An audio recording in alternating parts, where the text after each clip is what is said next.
That's right, guys. Norman High School students joined schools across the nation by holding an organized walkout to protest gun control reform. I was here this morning when these guys got started.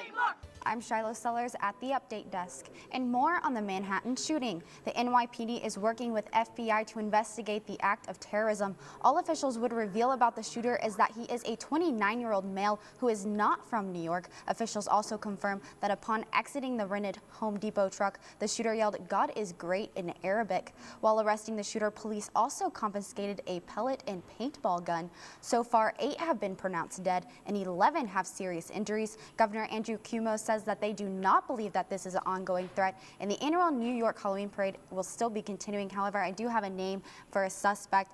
Habluviak Zipovam from Tampa, Florida, is who police are believing is responsible for this tragedy. Back to you in the studio. A study released last month found electronic methods of smoking increase the risk of heart disease, Oklahoma's #1 cause of death, by more than 50%.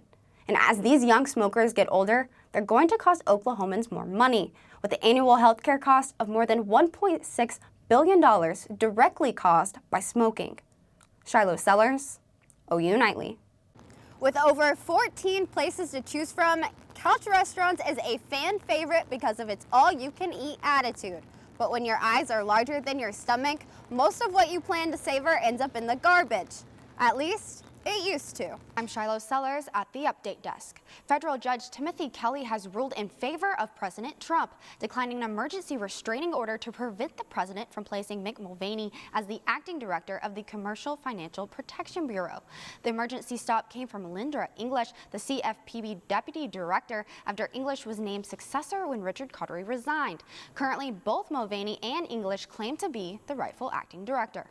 That's all for now. Back to you in the studio. One day you're sitting on your couch, keeping up with the Kardashians, when life suddenly hits you. Situations like this, or this, or even worse, this, make getting your education drop in your priority list. A new program offered by OU aims to help those dealing with the difficulties of life still get the quality education they want. I think the underlying values are about connecting with students who can't be here physically. There's a number of students that would love to have an OU education, but for any number of reasons just can't be on the campus at the times that our classes might be offered. I think in a really high quality way, we have the ability to connect with those students, and that's what OU Global is about. OU Global is still in the developmental stages. However, according to Dean Martha Bantz, OU's extended campus has paved the way for helping students around the world. Students like Johnny Green have been able to get both a bachelor's and master's degree while traveling across the globe.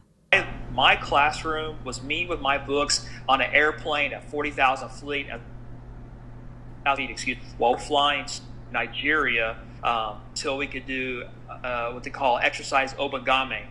So while everyone enjoying an app on a 6-hour flight, I'm back there with my laptop, I'm back there with my discussion posts, and so I was able to take my class books with me. While OU currently helps those abroad, they want to expand their efforts by offering online courses to those in their own backyard.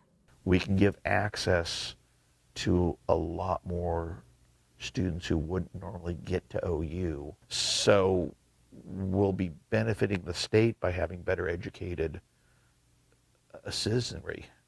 I honestly think that we focus too much on the opportunities for jobs part of college education, but college is more important than just what jobs it prepares students for. Good, solid, quality education is necessary for us to be good citizens participating in a democratic system.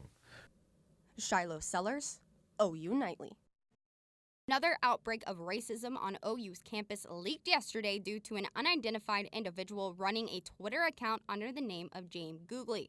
The parody account released 10 screenshots of the OU College Republicans group chat, where many contributed to racist and sexist comments, along with condemning recent racist incidents that took place on campus late January. Their bipartisan counterpart, OU College Democrats, released a statement saying the remarks were sufficiently severe and pervasive and called for immediate disciplinary action. In response to the leak, many leaders of the organization resigned.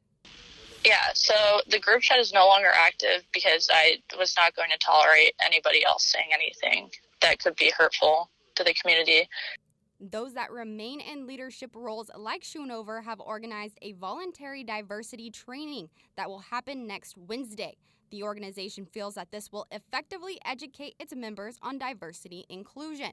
However, racist comments have been swept wayside with claims that they were just jokes. I said would be literal, none of it. And I do joke a lot, and some of my jokes can be really harsh, but I also know who I am, and I'm not concerned with other people's opinions about me.